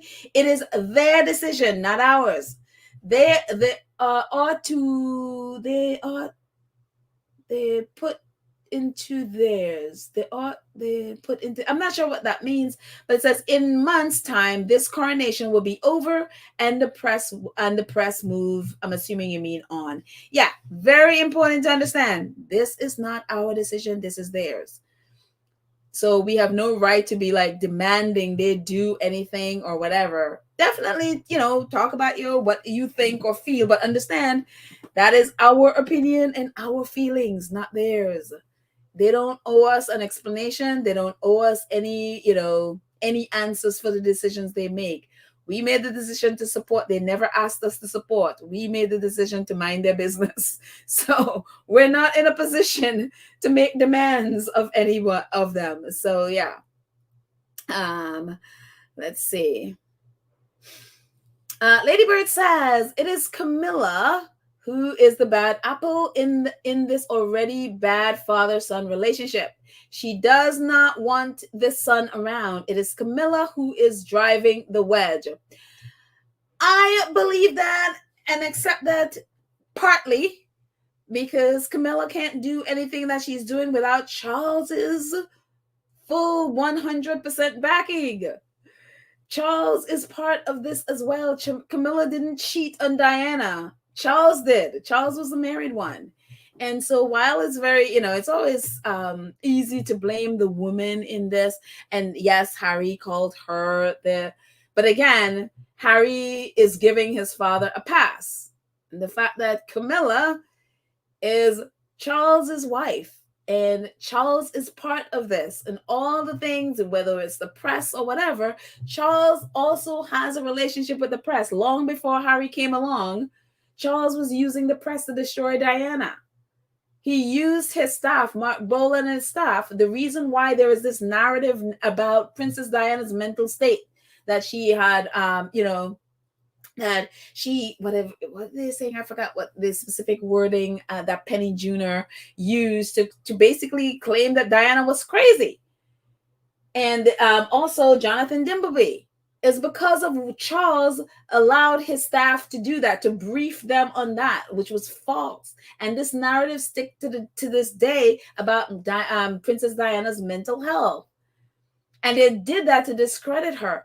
That was King Charles. And he did, Charles did the same thing to, using William and Harry to their whole life to get good press. So yes, I can, Camilla definitely is part of this. She is definitely, she's definitely briefed against them. Her besties are editors in the tabloids, especially, but Charles is equally doing it. And so, yes, I can't just put it all on Camilla, but because Charles is right there. And then now you can add William and Kate right to that, because they're all part of that, so it just, they're all trying to destroy Harry, every single one of them. So, and it's just like, Harry and Meghan are like, we're not even trying, this whole thing of destroying them so they can get better press. And it's like, the press is who's going after Harry and Meghan. Harry and Meghan is not trying to get attention, so it's really sick. But yeah, I totally half, 50% agree with this, but Charles is equally as bad. He bears that responsibility. Let's see. Madwell says Charles was there for Meghan as long as she didn't steal his spotlight. When they saw that the public was supporting Meghan and Harry, the rest of them couldn't stand it and had to attempt to destroy. Very, very, very true. It's just, it's kind of like you're trying to get spotlight from a press that doesn't want you. And if that isn't clear now, look, just Harry and Meghan haven't been in your country for 3 years, over 3 years, and they're still dominating the headline. And you're there, you have a contract with them, you're feeding them information, and you still can't get them to put you on the front page. And it's just, you would think by now they could figure it out, but it's just like they haven't figured it out. They just haven't gotten it. So. But yeah, I this is definitely true. He liked her when he didn't, think she would steal the spotlight from him. And then, obviously we know the history now. And it's like, let's destroy anything that takes away the spot. Look at what they did to Princess Diana. Let's see. Some more. Kim Peaches. Hello, Kim Peaches. Kim Peaches says, she's talking to Tash. I believe that taking the Sussex family to UK united, by taking the power of togetherness, makes them stronger. I don't want Harry to be alone this time, supporting each other in everything. I'm not sure I understand everything you just said. But again, Harry's done this before. I don't think him being there by himself reduces their power. Yes, it's always, you want someone to be with you, and you feel support, but it is what it is. There are things that are, more urgent at the moment, and protecting Meghan and the kids' mental health from toxicity, I think, is more important than this right at the second. yes, you always want them together, but there are situations that they can't. This one is, and I think the best, if they're going to make this decision, then this is the best decision in keeping his family away. And Harry's always in protect mode anyway, so I'm thinking he feels stronger when he is in that I'm protecting my family mode. Let's see. A few more. Hmm.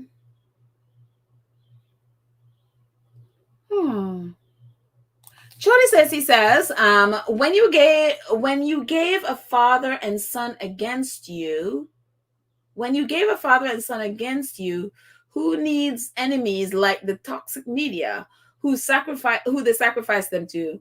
Harry needs to intimidate instead of wanting apologies. Harry needs to intimidate instead of wanting apologies. Okay, I'm assuming you meant the first part. When you have a father and son against you who need enemies like the toxic media. Very true, totally. I mean, when you have those people again, you literally don't need enemies, because I mean it doesn't get worse than that. And Harry needs to intimidate, not want apologies. I think Harry, they what he wants from his family is, as he says, is a proper conversation about what happened, and them to apologize to Meghan, and really to him too, if the truth be told, for what they did to them. But he also said, they are very well aware that that may never happen. They may never get a proper apology, and so they're moving on. So I think they know. I mean, we've talked about this. These are white supremacists. They will never apologize. They will gaslight you to death. They will not apologize for what they did, and by the end of it, it'll be all your fault. So yeah, they will never apologize.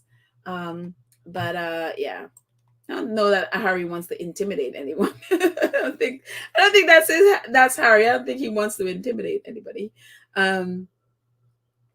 Sheila Campbell says Charles didn't have to say Meghan is not invited.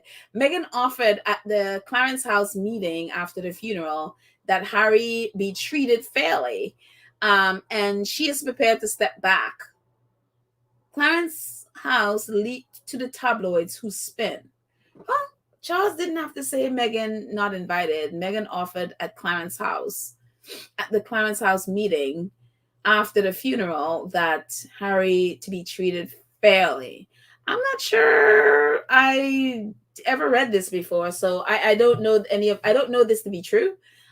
Charles did say, if we're talking about the funeral and Queen Elizabeth's funeral, Charles did tell Harry. Harry even wrote it in his book, and it was reported at the time that Charles did tell Harry to not, that he didn't want Meghan at Balmoral. So if this is what we're talking about, I could be wrong. It could be something else. He did say that. And in Spare, Harry even revealed that Charles was very rude about whatever it is he was saying about Meghan, and Harry had to be like, don't ever disrespect my wife again, or something like that. And Charles apologized. So yeah. The rest of this I had not heard of, so I couldn't speak on it. But thank you, Sheila. Thank you. Let's see. Raymond Waynick the second. Raymond said, should have done a +3 and only Harry comes. No money shot. Media will lose their minds. What is a +3? I'm not sure I understand what you mean. Should have done a +3 and only Harry comes. No money shot. Media lose them. Well, they're losing their mind now. Not going to get a money shot. They're definitely not getting one of Meghan. That's for sure. And one of the things that's being reported now is like, oh, there are going to be lots of cameras in Montecito on the 6th as well to see if they capture Meghan. And it's just like, no, I don't think Meghan will be. Meghan will be home or wherever she's going to be with her son. So yeah, they want a money shot of Meghan on that day. Anyhow, they get it. So yeah. Let's see. April May says Harry would not be going if they hadn't given Meghan an invite. I think they both made the decision not to let the press get their money shots get their money shots of Meghan having to bow and be disrespected. That could be true. Could be true. But then you could also say that and yes, it was the Queen and not King Charles, but they didn't invite Meghan to Balmoral either, and Harry went. But again, you could say, well, okay, his grandmother is there, and he went not because of anything with Charles, but he went to pay respects to his grandmother. That is very true. That is very, very true. But again, Charles was rude and said he doesn't want Meghan there, and he was very, very rude. Now, me being a very petty person would have been like, okay, fine, I'm not coming. I will pay respects to my grandmother when she comes. That would have been me. But again, he was specific in that he didn't want her there. And Harry still went. That's also an argument. So again, I'm not in that situation. A bunch of different things. I mean, think of the way they treated Harry, even going to Balmoral.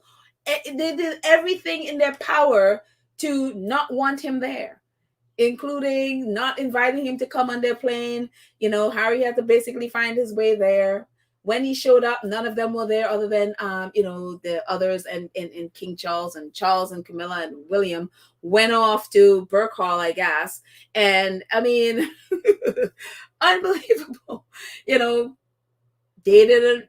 And then next morning, Harry had left on his own. I mean, it was just, they did everything to say, we don't want you here.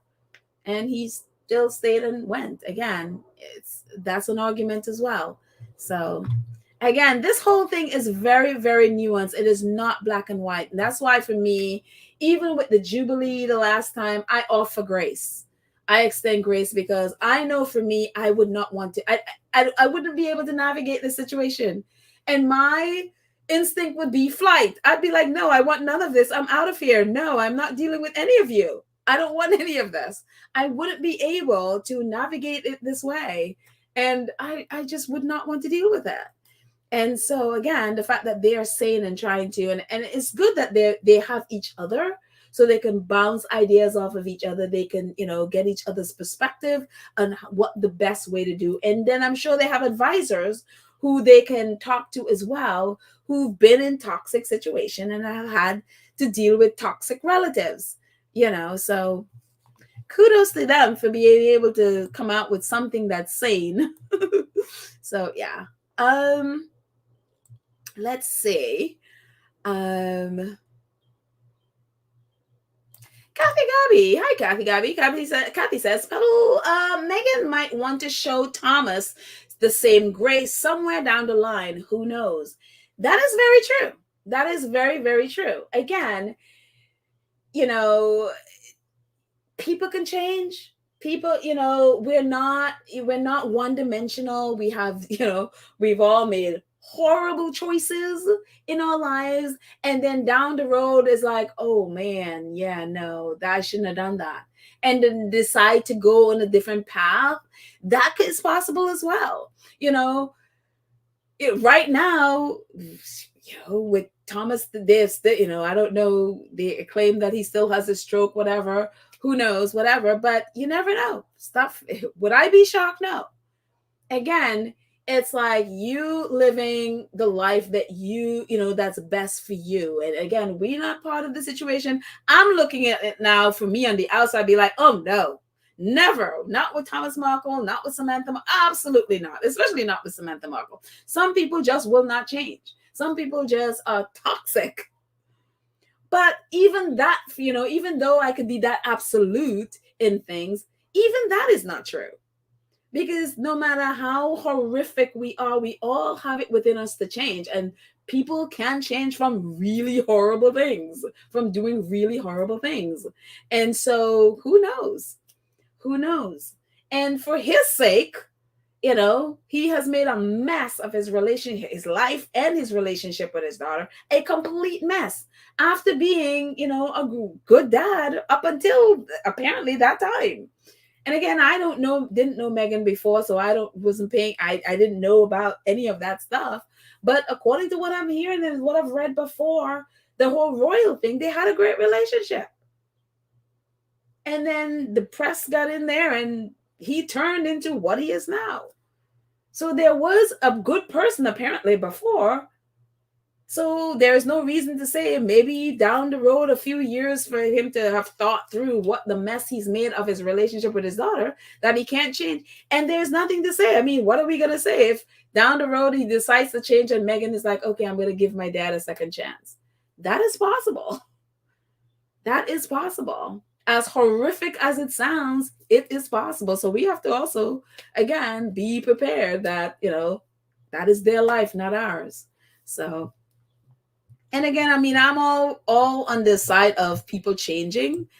I've made bad decisions and have to change it. And, I, I'm grateful for grace from God and from my friends and family. I mean, I'm for some things that I've done. Some of my friends be like, some lesser person be like, "You'll never be my friend."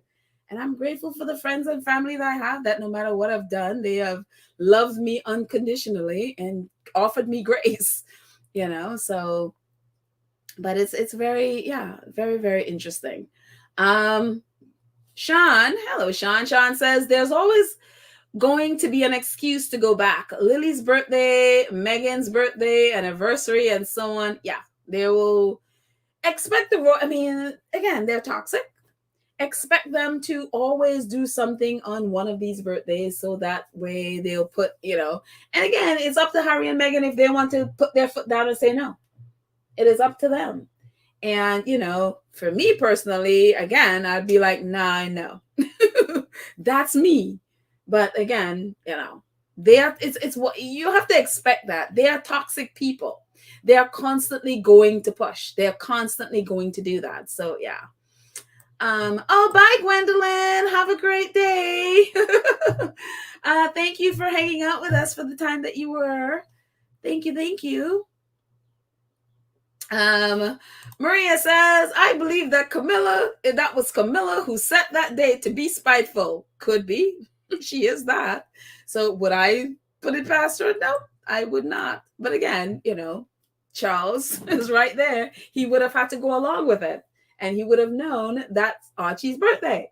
So yes. Let's see. A few more before we end.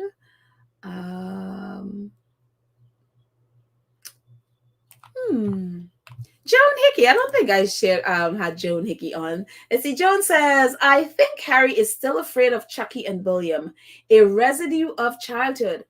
I believe that as well. You don't just, that stuff doesn't just leave you. Again, he has been raised to believe that they are better than him. He's been raised to believe that they are more important than him. He's been raised to believe that he's basically less than, he's a spare. So there's an element of fear. I mean, there's an element of, with respect, with, bow down, with, he's been raised to obey everything they said to him. And so it's hard to break that pattern and those feelings in 3 years. People spend their lifetime trying to overcome the fear that they feel for those who have groomed them to believe that they are more powerful than them. It's been taking people, this might take Harry the rest of his life. We know what it's like to, if you've been abused, what it's that feeling when you're around the person who's been abusive to you. That pit in your stomach. I do. I remember very well. And even on days when you feel like, okay, I'm brave and strong, you go around those abusive people and those feelings come right back. You go back to being that little scared little child. Harry's only been out of this for 3 years. So this may take him his entire life to overcome those things. So it just, again, why I offer grace. Because it's only been 3 years. Janice says Charles stole Archie's birthday to get attention for himself. Yes. I totally agree with that. Totally agree.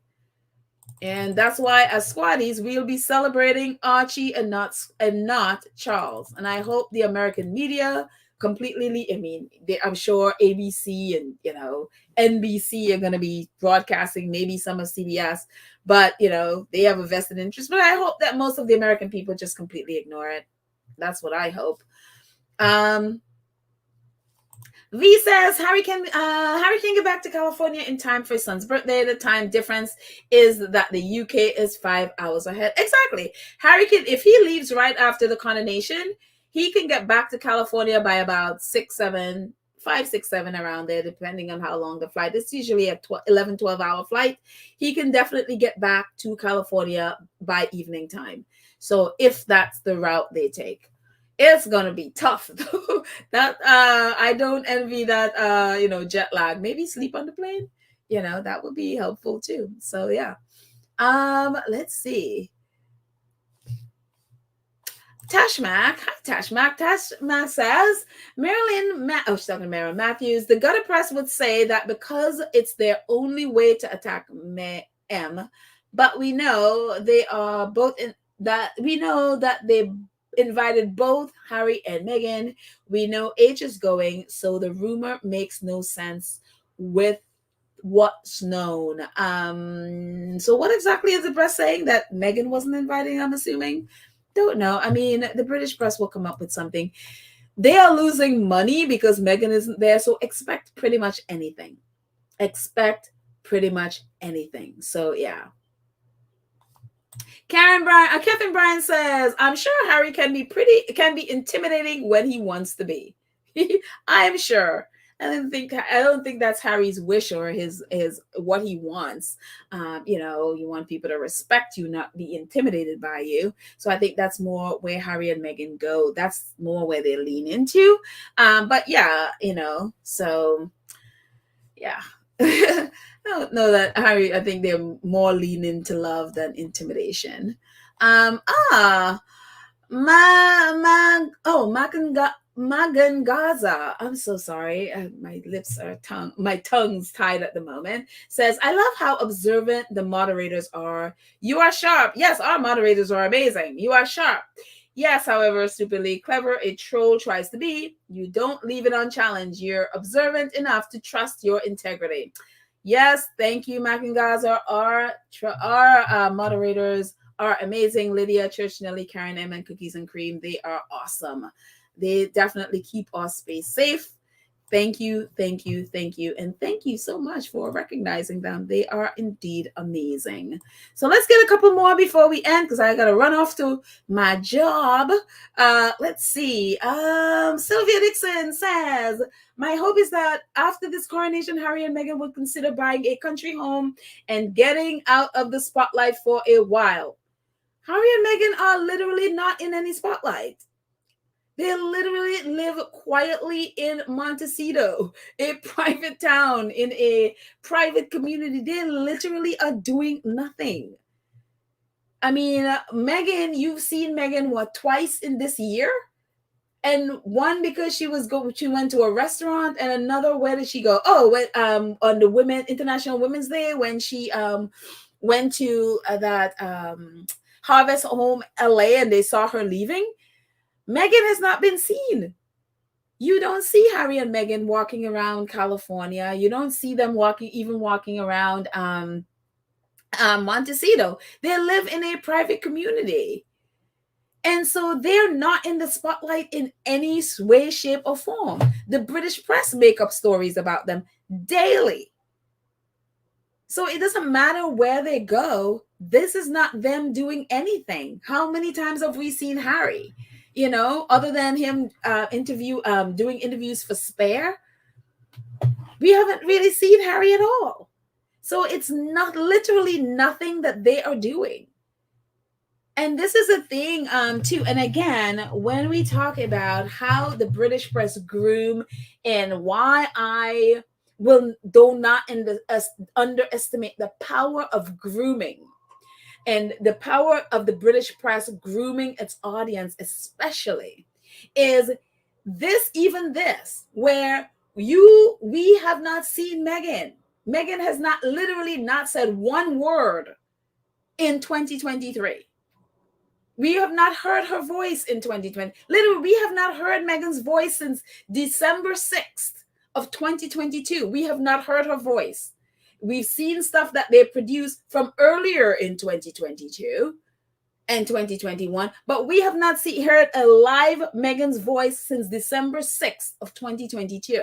Yet here we are in April, where we feel like, oh my gosh, there's so much of Harry and Meghan, when there literally isn't, because the British press, they're constant putting out article and article and article and article. People feel like, I'm tired of hearing them. Even today, the Sussex squad had to slap Mia Farrow, like literally slap her on Twitter, because she said literally the same thing. Oh, this is it's hard to, or this is bad to say, or something like that. She said, but I'm getting tired of Harry and Meghan. Where I literally tweeted her, I'm like, you haven't heard from them. This is the British press and other press that are talking about them so consistently that they make you feel like you can't stand them anymore because they're all in your face all the time, when they literally haven't. They are, as Meghan said, they are everywhere, but they are nowhere. They're home minding their business. And this is the power of grooming. This is how they groom. This is how they will say all these nasty things about Meghan and all this stuff about her. And you feel like, I hate her. And then when someone asks you, well, why do you hate them? You have no idea. This is a conversation on Twitter all the time. Someone will be like, oh, I hate her because of her behavior. And you ask, well, okay, can you tell me what the behavior is? They can never say why, because they've been groomed to believe she's done it. They don't even know why. And they think this is their own thought, not realizing they've been groomed to believe that is their thought. And this is the power, and I talk about this all the time, the power of grooming. And so we have to understand when we're groomed to believe something and what the facts really are. And that's why it's like when they talk about the power of the press to shape a person's character, or to shape what people's belief about a person's character, this is why it's so important to understand. And I'm not dragging on you, Sylvia, so I'm going to take off this so people don't think like, oh, I'm just addressing Sylvia. I'm talking, this is for, this is in general. Understand when you're being groomed to believe something and when something is actually the fact. Because again, we can feel, and a lot of people, and that's why the Sussex squad had to literally slap Mia Farrow today. It's like, look, and I was just like, look, mind your own business. And for someone like Mia Farrow to talk about, oh, she's tired of hearing about Harry and Meghan, I'm like, woman, and a lot of people have brought up how many times, and also she's like, oh, I don't think they should have, trashed their family in the TV, in the series and his book and all of that stuff. And again, this is a woman who have been talking about for how many years about her family and Woody Allen and all. So people have brought all that stuff, and she ended up having to delete her tweet, But again, she's talking about being tired of Harry and Meghan, and you have literally not seen Harry and Meghan for months. And it's just like, and again, grooming. This is the power of grooming. If you don't know the facts, you will be groomed. And so that's why I'm always like, facts, facts, facts. What are the facts? And again, Meghan talked about it, especially like when she was pregnant and her name was all over the place, yet she was home and never left her house. It's the same thing that's happening right now. They're home, minding their business. And it's like they're everywhere, all over the press, and they're not doing anything, So, anyways, long-winded there. Carla, thank you so much for your super sticker. Thank you, thank you, thank you. I appreciate your support. Thank you so much. Oh my goodness! Wait, did you do 2? Oh wow! Thank you so much, Carla. I appreciate it. Thank you. Much appreciated. So, anyways, guys, I know this is kind of, I was thinking, oh, I'll do a live for 1 hour, and I'm looking and realizing it's 2 hours. So, thank you all so much, guys, for just sharing and just being honest and open and understanding, everybody understanding that this is, it's not black and white. This issue is not a black and white issue.